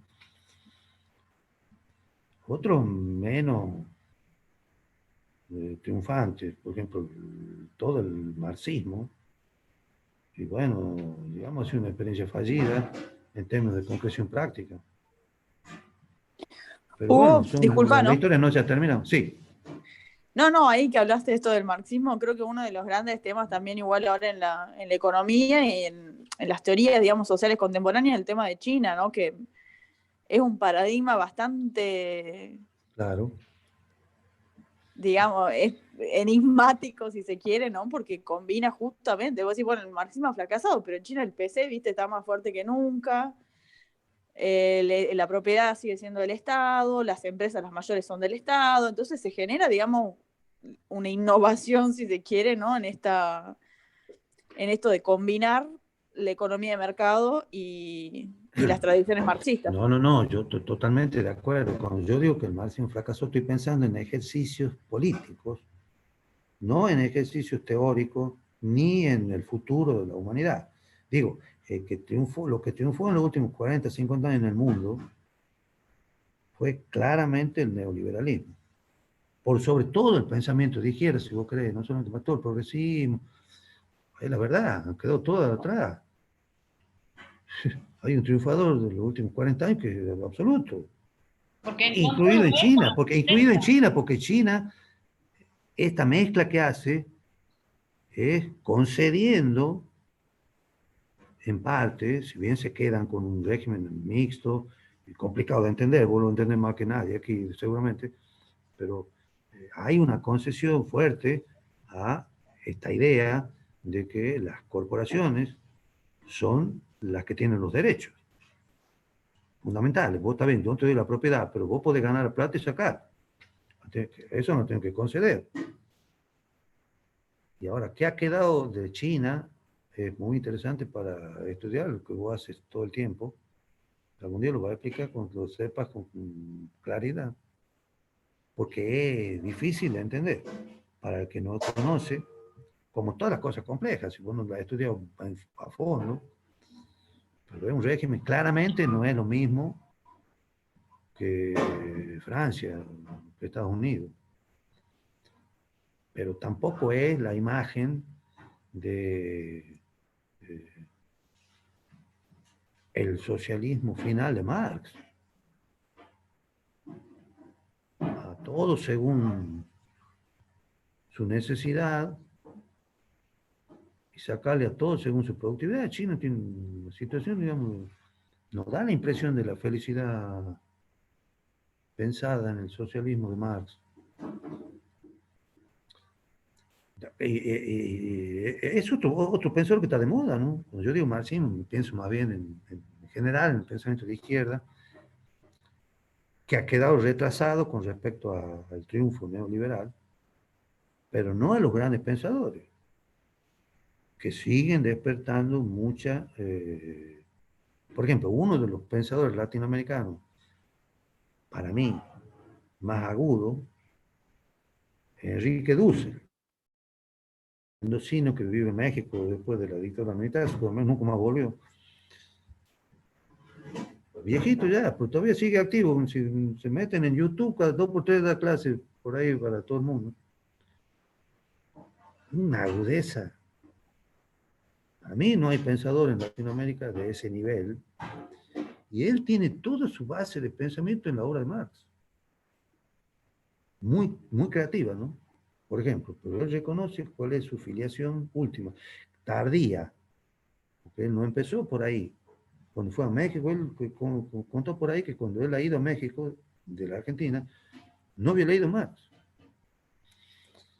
Y en México todo el mundo le hablaba de Marx, y dice, che, yo aquí no puedo comer si no me pongo a estudiar.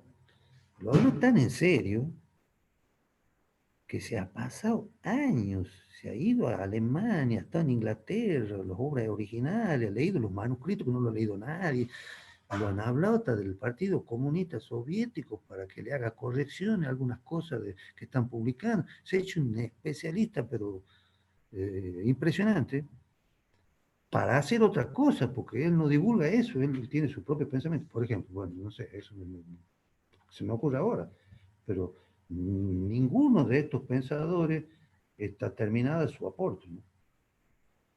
Lo que yo estaba hablando es más bien de efectos políticos de estos ganadores y perdedores en términos más de, bueno, del sentido común, qué es lo que cunde en el mundo.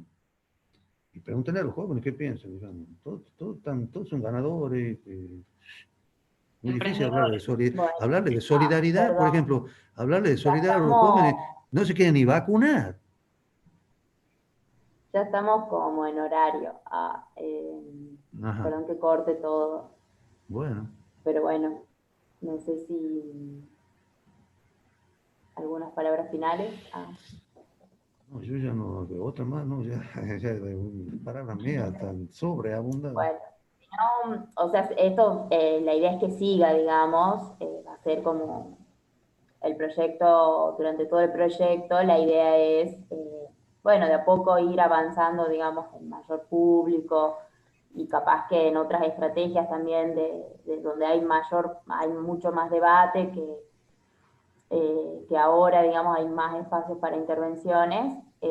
Así que bueno, no sé, ahora hemos quedado poquitos igual, pero, pero bueno, la idea es seguir, se va a seguir charlando del tema, así que nada, van a seguir teniendo invitaciones todos para poder seguir charlando del tema. Así que bueno, yo ya por la hora, bueno, y el video que después lo vamos a subir, yo cerraría aquí.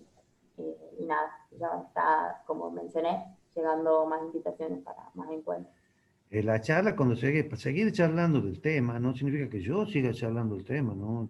Hay que buscar distintos tipos de visiones, de posiciones, para completar todo esto. Tampoco me quiero borrar, porque si hay otras cosas que me quedaron en el tintero de hoy, yo, por ejemplo, no he desarrollado mucho de lo que se pueda hablar de Coase, de Sen, de Rawls, porque ya se me terminó el tiempo. Pero también hay otras posiciones del derecho, del área de otras áreas, de la política internacional, que pueden ayudar a que este tipo de ejercicio se vaya convirtiendo en una especie de taller de ideas. Bueno, gente, Bueno, muy bien. Felices Pascua a todos. no sé, gracias a todos y a los que quedaron. Muy interesante, como siempre, escuchar. Y un gusto verlos a todos después de tanto tiempo. Igualmente, igualmente. Bueno. Muy bueno, Ferulo, buenísimo. Bueno, gracias. Bueno, ya nos vamos, entonces ponemos el libro, dice acá. Ahí hay que poner. Bueno, adiós, Gracias. ¿no? Chao, Chao, chao. chao.